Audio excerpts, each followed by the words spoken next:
Ano? Why eh?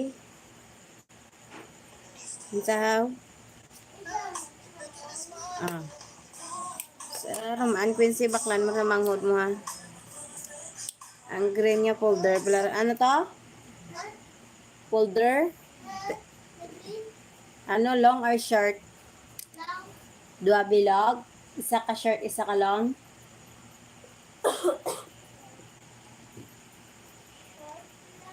Hindi ah. Long kag short din.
Please subscribe.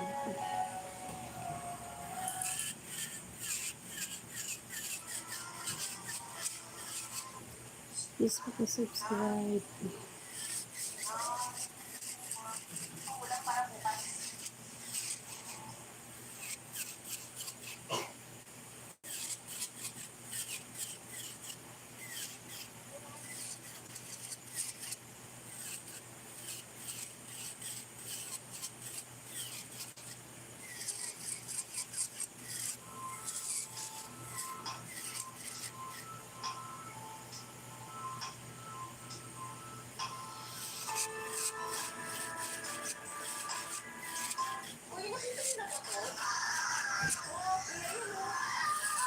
Sa mga hindi pa po nakakapanood.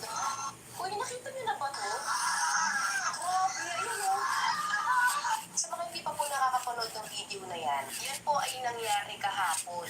June 25, 2026. Yes, kahapon lang po yan. Tapos yung suspect po na nagwawala dun sa loob ng jeep is wala siya sa sarili niya. Tapos akin nasasama pa ng loob ko dito sa video na to. Yung jeepney driver, kanina pa sinasabihan na umantar na. Ate, inantay niya pa talaga, parang nanood lang siya ng scene hanggang sa matapos yung gulo sa kanya inantar yung jeep. Pero sa kalauna naman, itong suspect na to is nahuli naman. Ito po yung nangyari sa Munting Lupa. Na kung saan yung lalaki daw is nanghihingi tapos hindi daw bibigyan. Thank you sa like. Paki-subscribe.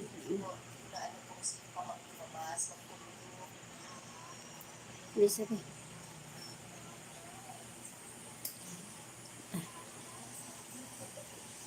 Please paki-subscribe.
Please paki-subscribe.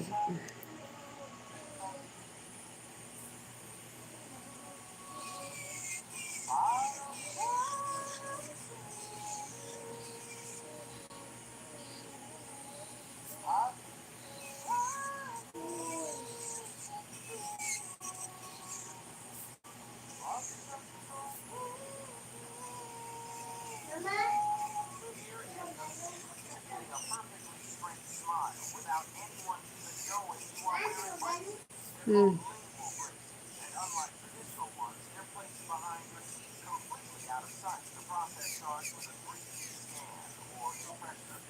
Please paki-subscribe.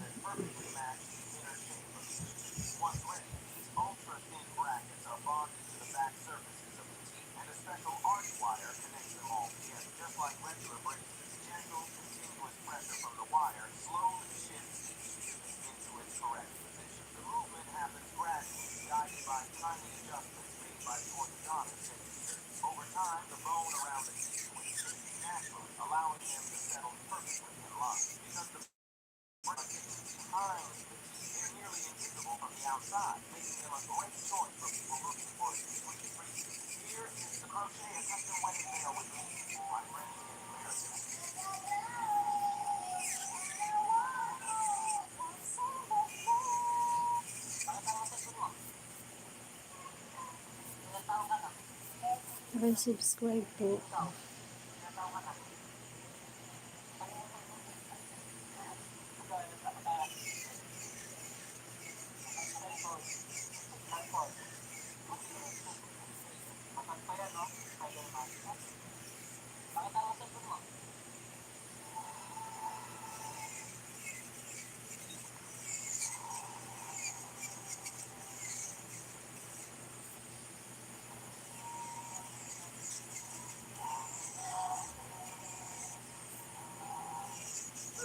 Ang mga video ito, itong June 22, Lunes, sa flag ceremony ng San Jose National High School sa Tacloban City, San Leyte.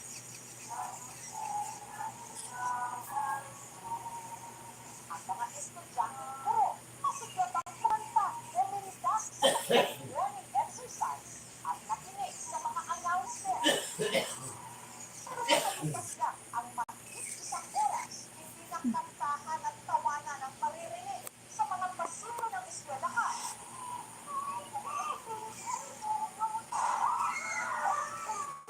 Sunod-sunod na tumpok ng mga baril.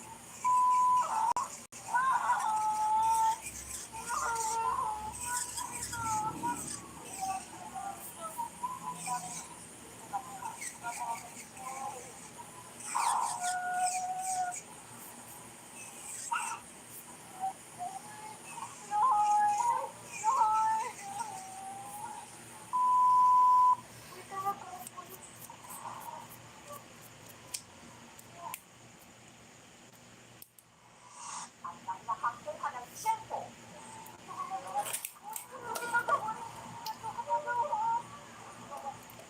Pulasan, palabas ng eskwelahan.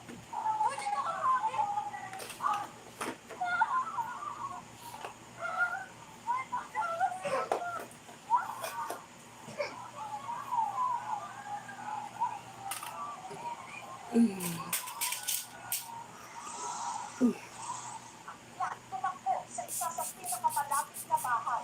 May dala pulis. May dala pulis. Kalma na ka mo. May dala pulis. May dala pulis.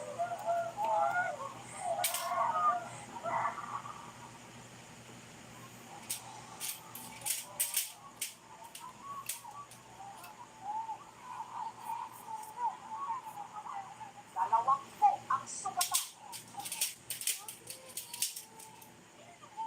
Please paki-subscribe. Namatay. Ito ang kauna-unahang naitalang mass school shooting sa Pilipinas. Ayon sa mga saksi, ang mga namaril. Dalawang estudyante rin ang eskwelahan na parehong menor de edad, 15 at 14 anyos. Sabi ko kami muna yung ika ang mga aktor ng eskwelahan. Aktor na,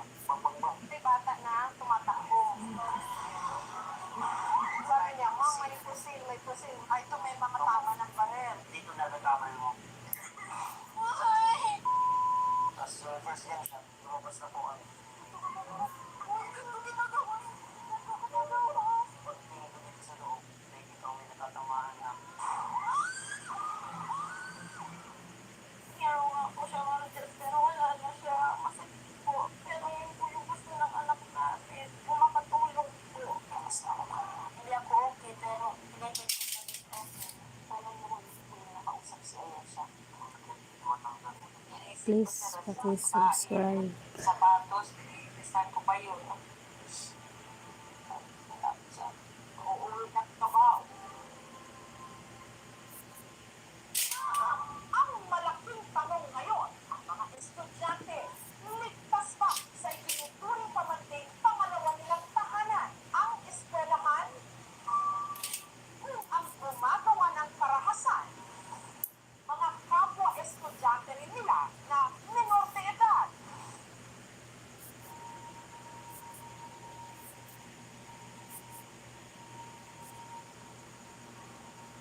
Karahasan sa eskwelahan, hindi man bago dito sa Pilipinas dahil meron ng ilang mga nahiulat na mga insidente, hindi naman katulad ng mga madalas na nangyayari sa Amerika na merong mga namamaril sa mga eskwelahan hanggang nangyari ang hindi kailanman inasahan dito sa San Jose National High School sa Tacloban City, Leyte.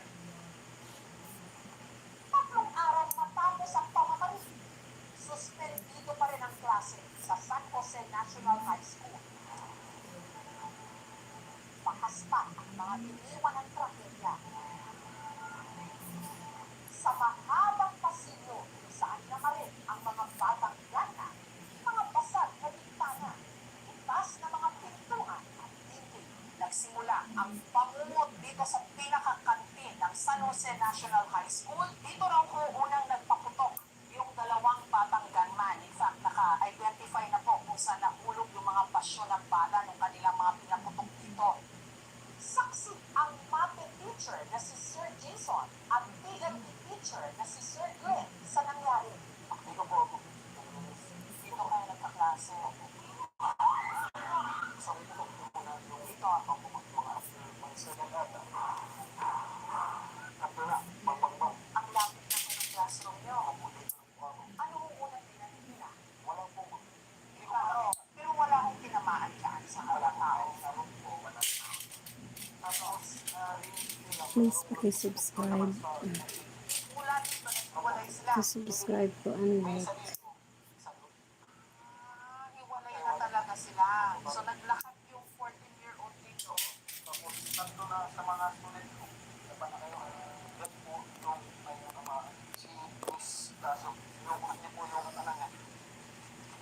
Sa magazine. Tinamaan niya yung si Ayesha. Yun na nag-checkpuhan niya. Hindi naman parang tinarget niya talaga yung si Ayesha.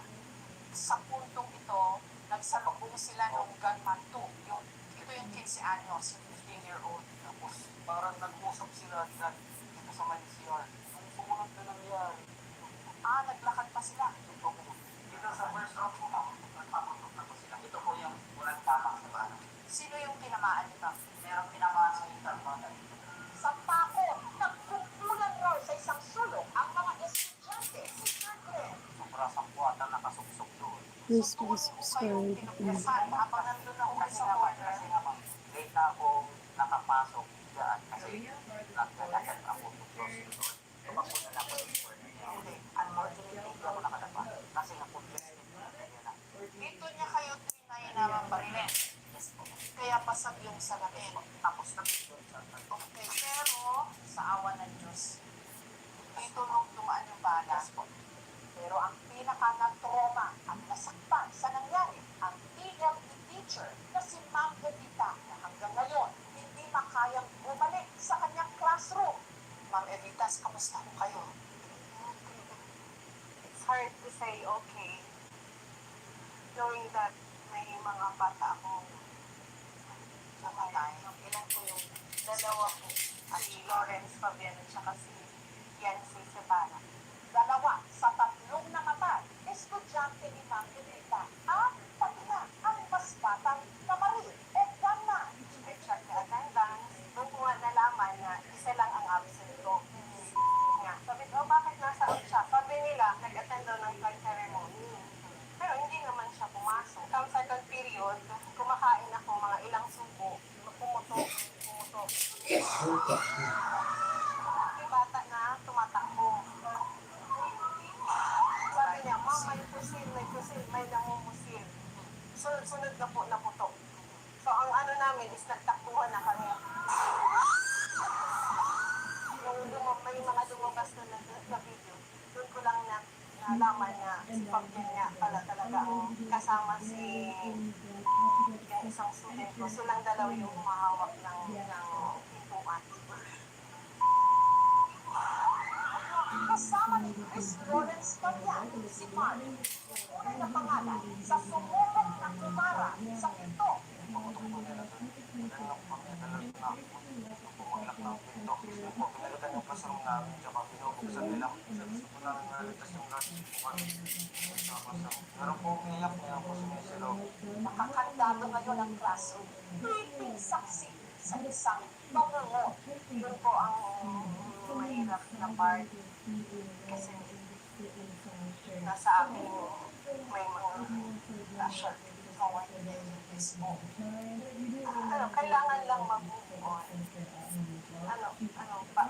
Kumbaga sa amin padayon lang. Kamusta ko ba si yung mas bata? Please subscribe. First week lang po siya pumasok. And based doon sa 4 days, ang nabansin ko sa kanya, loner siya. Sa kasagsagan ng pamamarin.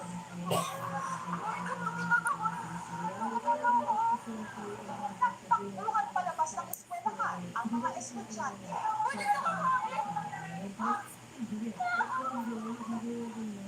Nakita ko na yung dalawang polis na papunta na sila dito. Merong isang bata na humawak sa kamay ko. Sabi na, sir, amo na ito, sir. Amo na ito, iya. Amo na ito. Pumasok siya sa mga polis. Mga estudyante na dito. So, nakatalikod na siya. Nandaan ako po lumapit sa kanya. Pinulat ko na siya. Doon na kami nagsimula. Ma-arrest yung bata. Hanggang sa pagtatapos ng insidente, ang 15 anyos ng gana na huli. Please subscribe. Pasang mahigit isang oras, sunod namang Hello, nakataas sa Elena palapit na nila ang Cleo. nakapapapanggana. Elena. Pagkita ko sa kanya dito, Happy cuticle remover. And then with you brush your nails. Your shield with the brush with water. tapos balik, nandun pa yung bakit tinawagan ko yung pagkawan ko sinakay namin sa motor. Yeah, cuticle remover. Yes, I wash my nail brush So wala water. pang case against the gunman po. Ang nag-file yung victims. Pero ano ho yun? Sinong finala nila? 15-year-old o yung 14? Kasi yung 14 hindi pa klaro. Thank you so much. Parang wala, hindi na lang. Pag 14. Pinag-aaralan na rin ng PNP ang mga kuha ng CCTV sa palibot ng eskwelahan. Pero dahil umulong pa ngayon ang Your investigasyon, brush nails you should do with the brush with water. Yes, of course. Later. ang mga registered din police, pati ng mga puntero, at mga estudyante, mga teacher, tulong-tulong para sagutin ang mga nasugatan. Please subscribe. Estudyante si Rocky, hindi niya tunay na pangalan. Dahil ligtas nang nakalabas ng eskwelahan, umanin pa raw sa loob para tulungan ang mga sugatan. Ilan ang nabuhat mo? Apat sila. Dalawa yung sugat. Yung dalawa na parang hindi nga kaya na traumata. Puro estudyante ang apat na yun. Kilala mo ba si Naparet? Ano pag nakilala mo sa kanya? Mobile kami sa polis. Ano pa? Officer pa namin siya sa araw namin. Please subscribe. Kasi lagi pagpasok, pag-usap. We're working on it was brought to us, and then we have three gunshot wound related injury. But yung isa we immediately referred to East Medical Center because of the gunshot wound in the head. Yung mga nag-discharge namin, karamihan din yung mga panic attack, hyperventilator, meron din yung mga bruising wound. Ang isa sa mga sinabing palad, ang grade 10 student na si Chris Lawrence Fabian. Na makikita sa video na sinubukan pang harangan ang pinto para hindi sana makapasok sa loob ng kanilang classroom ang mga namarod.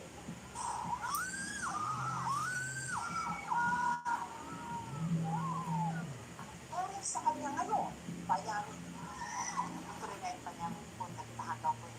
Yes, opo. Kaya natutuhan niyo po talaga ma'am na ano talaga siya. Kasi po, natumba na po siya ma'am. Ang sinabi niya po, iwanan niyo na ako. Total, may tama na ako, naparil na ako. Lumabas na kayo para maligtas na po yung mga sarili niya.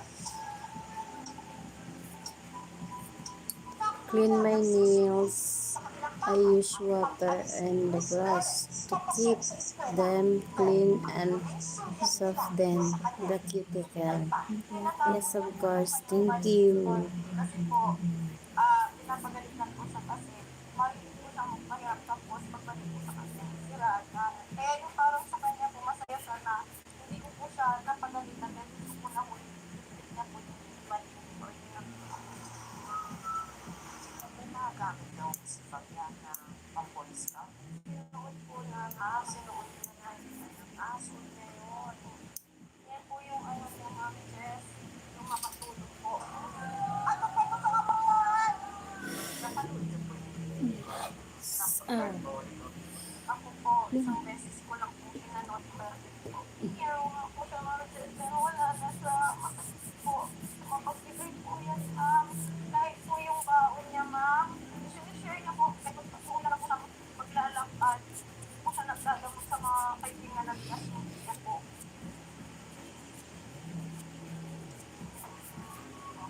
Malapit lang sa bahay ng mga pamilya ang bahay ng pamilya please Sotara, ang subscribe. pamilyang Iglesias na namatay din sa pamamaril matapos siyang tamaan ng bala sa dibdib. Kamusta po kayo ha? Hindi ako okay, pero related ko maging okay. Hello, Elena. Are you there? Na kailangan ko pag-alagaan.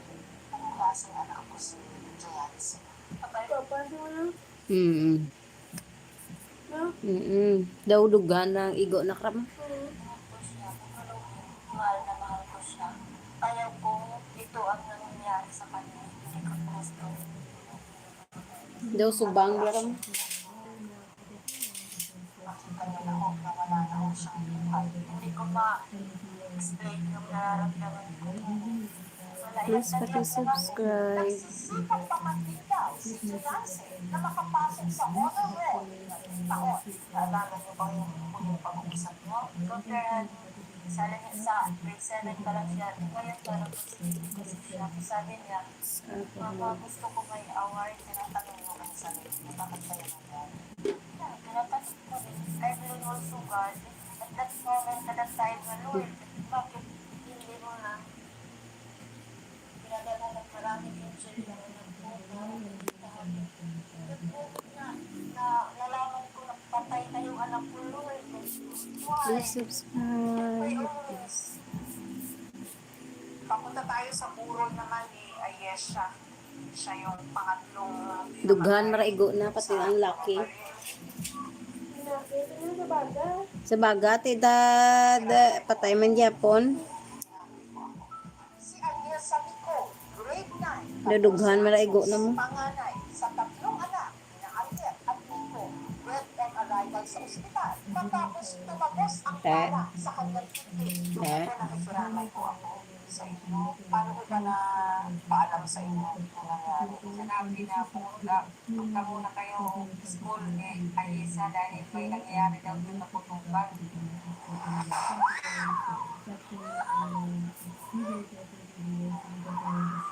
Hindi naman namin punta na wala na doon. Nasaan ako dinala? Sa ospital daw, pero pagtanong namin po doon sa mga teacher, hindi pa alam kung saan ospital. Hinanap pa namin tatlong ospital bago pang-apat na yung pinagdalan sa kanila. Tapos doon ako siya.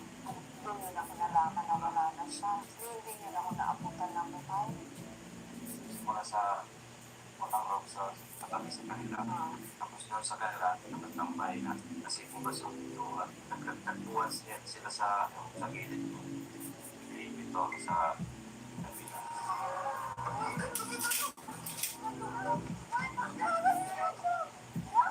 Yan yung anak ko. Siya tag na muli. Siya, pag daw ng classmate niya, pag-lingon ulit, nakaano na siya mo. Please paki-subscribe. Napamaan na ano, saan po siya tinamaan? Sa Elisa dito. Sa labas. Tinatanong niya rin mo siya siguro bakit nangyari po. Paaral na tapos doon pa siya maalas. akala niya ligtas na lugar. Paki-subscribe po. Kaya yung mga nakausap si Ayesha. Paki-like niyo rin. Umaga, kaya ako nagpakaon, sapatos, pinaipisan ko pa yun.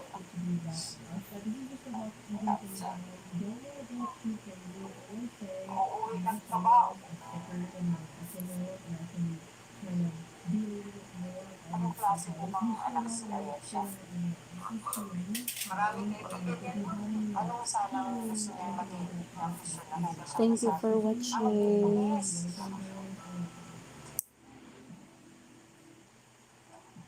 Papagaling ngayon sa Tacloban City Hospital ang kaklase nila Chris Lawrence at Julianse na si Donna. Hindi rin niya tunay na pangalan. Pinipilit po talaga ng killer na buksan yung pintuan na nagpanik na po talaga kami. Dahil nung nasa pintuan na po ako, doon na po ako natamaan. Hindi ko na po inisip yung pain na naramdaman ko. Inisip ko na lang po, lumakot po. Saray lahay na pag-inap eh. Pahingi na lang eh. Tulong kung kaya kita nagpapangahera. Sakripisyo bukuntat mga anak na talawas ka na magpaka-eskwela. Masasugod lainin. Parang sinasabi ko na ano kasalanan ko, bakit pa ako nadami sa ganito. Gusto ko lang naman mag-aral ng mabuti. Please paki-subscribe. Ng June 23 na inquesta ng mga otoridad ang 15 anyos na gunman. Habang ginagawa ang ulat na ito, ang mga namaril na 15 at 14 anyos nasa kustodiya ng DSWD Regional Rehabilitation Center for Youth sa bayan ng Tanawan sa Leyte. Papasok pa yan sa fiscal's office. Doc, we really need to anyos, nakaril. Sinaksak naman sa tiyak na po. Gabi, ng June 23 na inquesta ng mga ulat ang 15 anyos na gunman. Habang ginagawa ang ulat na ito, ang mga namaril na 15 anyos nasa kustodiya ng DSWD Regional Rehabilitation Center for Youth sa bayan ng Tanawan sa Leyte. Papasok pa yan sa fiscal's office and eventually to the judge. Habang ito, kung saan sila ilalagay. Dapat magkahiwalay na rin.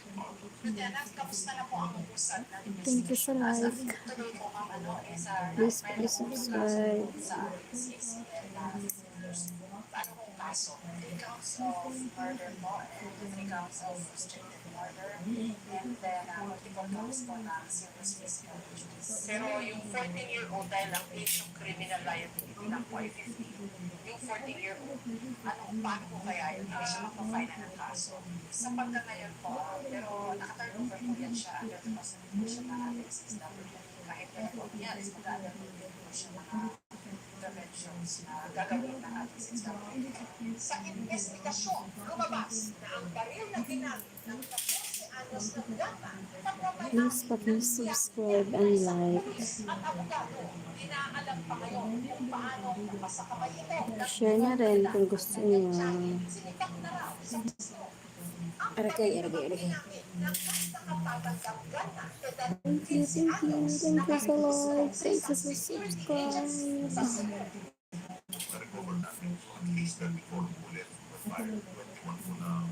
Thank you very much.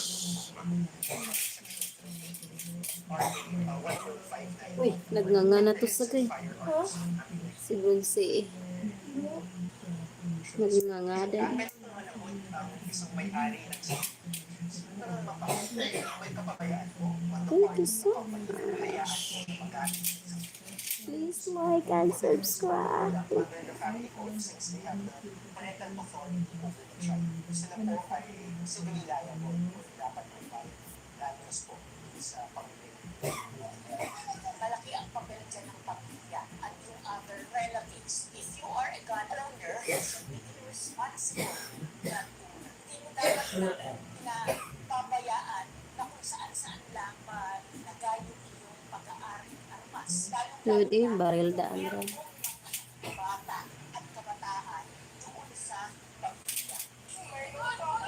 Samantala, may mga nakapansin na ang suot ng batang ganda katulad ng suot ng isa sa mga namaril sa Columbine High School Massacre sa Colorado sa Amerika noong 1999.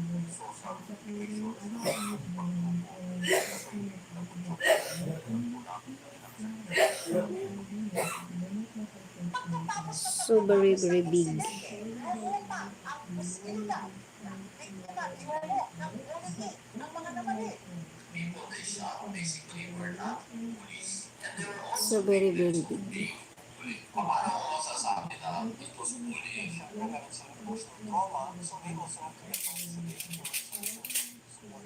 Samantala, Thank you so much.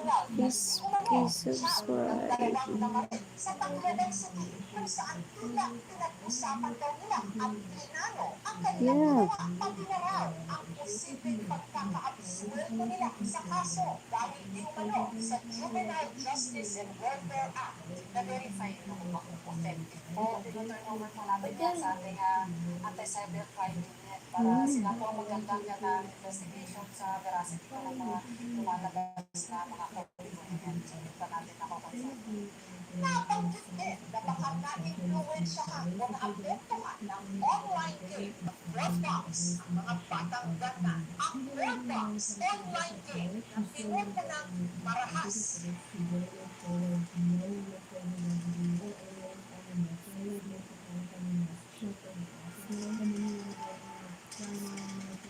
Please subscribe and like.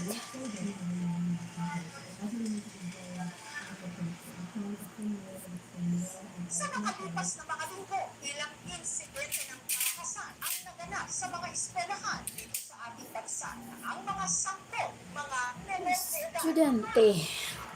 June 16, nakuha na ng CCTV ang pagsaksak ng 14 anyos na grade 8 students sa 7 grade 5 students sa isang Buno na. Buno na. eskwelahan sa General Trias sa Cavite. June 19, sa Cavite City naman, isang 18 anyos na senior high school student ang makailang ulit ding pinagsasaksak ng kapwa niya estudyante sa loob din ng kanilang eskwelahan. June 23, Martes, isang 17 anyos na grade 9 student sa San Carlos City sa Negros Please like Occidental and subscribe. sinaksak naman sa tiyan ng 17 anyos ng grade 10 student sa loob din ng kanilang eskwelahan. At nito lang din Biyernes, dalawang grade 10 students mula sa Apari sa Cagayan ang nakuha ng papalin at baril ng bitbit nila sa loob din ng kanilang eskwelahan. At ayon kay DILG Secretary John Remulla, ito lang Miyerkules, June 24, isa pa raw di umano pangkang pamamaril o pananaksak ng isang 14 anyos na estudyante mula naman sa Teresa sa Leyte pa rin ang napigilan ng mga otoridad. Kung may makita mo kayo na kahit anong threat or imminent threat or chatter, please call 911 within 4. Ang Department of Education at DepEd naaalarma na raw sa mga nangyayari. Yeah. Kaunawaan natin ang It's so engram. dahil sa mga pangyayari. Hindi na tayo mag-aantay na mangyari pang ulit sa ibang paaralan. Kaya agarang ipinagutos mo yung pagpapaigting ng security at safety protocols and arrangement po sa bawat eskwelahan. Dahil mga menor de edad ang mga namaril sa loob ng eskwelahan sa Tacloban City, makinig na pinag-uusapan ang pinag-debatihan nila kung tama ba ang batas ng 15 anyos na pataas ang pwedeng panagutin sa krimen. May mga nagsasabing dapat babaan ang edad ng age of criminal Please life. subscribe and Sa like. datos ng Juvenile Justice and Welfare Pakishare na rin. noong 2017, may halos 27,000 na mga kaso ng Please pakisubscribe and like. CICL. Bumaba ito sa 10,000 cases noong 2023 at ang pinakamatinding krimen na nagawa ng mga menor de edad batay sa datos, rape at murder. Si Senator Kiko Pangilinan ang principal author ng Juvenile Justice and Welfare Act of 2006 kung saan nakasaad ang age of criminal liability ng 15 anyos. Paglilinaw niya matapos ang insidente dahil mga menor de edad mayroong pananagutan. Noong pa, meron days for violence, ipapaliwanag natin ang gusto sila maaaring pakawalan. Lalo na ang kaso ay humus crime. Dahil sa batas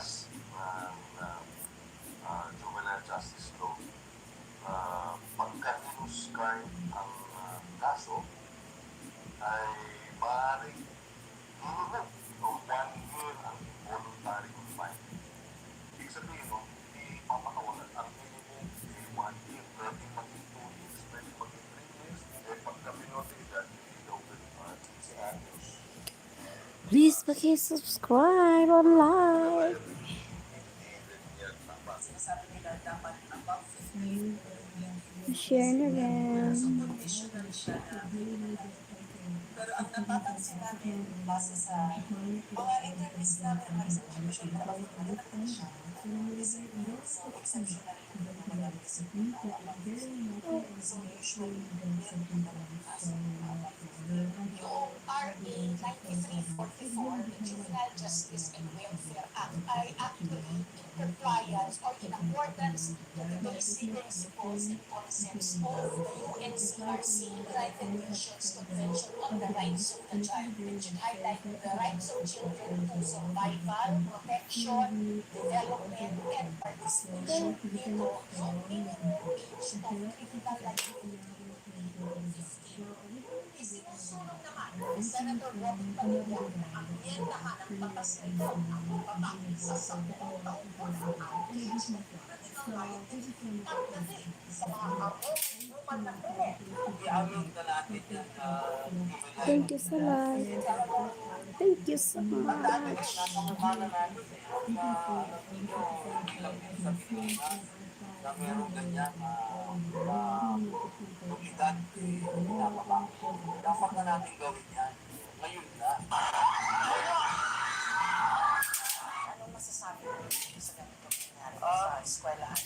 Nakikita natin mga bilang sa buong Pilipinas yung physical na infraction ng paaralan walang pader, habis lahat, walang protection ng guro, yung pag-aaral sila natin alam. Doc, do you really need to remove a wisdom tooth if it doesn't hurt? So when we speak of wisdom tooth, marami tayong factors na dapat i-consider para masabi natin na kailangan siyang tanggalin or kailangan siyang tubuan. First question, yung wisdom tooth ba ay impacted? If it's fully impacted, Subscribe na rin and like. infection or lesion sa ilalim ng buto. So if that is the case, and nakakakita tayo ng potential for damage sa nerve, of course, you remove the wisdom tooth. Now, in the case of partially impacted, part of it is exposed, normally I would recommend to remove it since meron na siyang exposure to bacteria. Yung risk na masira siya is high. Pangatlong scenario would be if a wisdom tooth is completely erupted siya, pero it's causing problem with your bite, with your function. If hindi sapat na bawasan yung ibabaw ng ngipin na yun to treat the problem or to manage the problem, I would recommend to remove the wisdom tooth. If isa dyan, sa tatlong modifiers na binanggit ko, let's go for the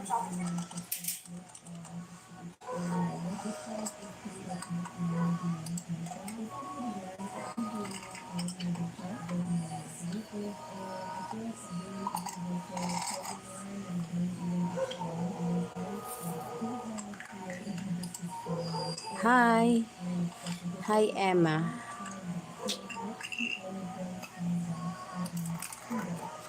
Hello, Emma.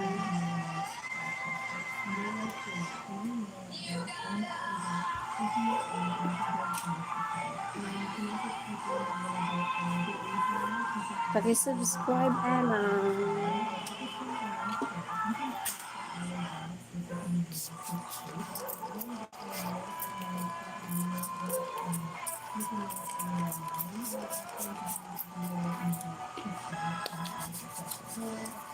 Bye-bye. See you tomorrow.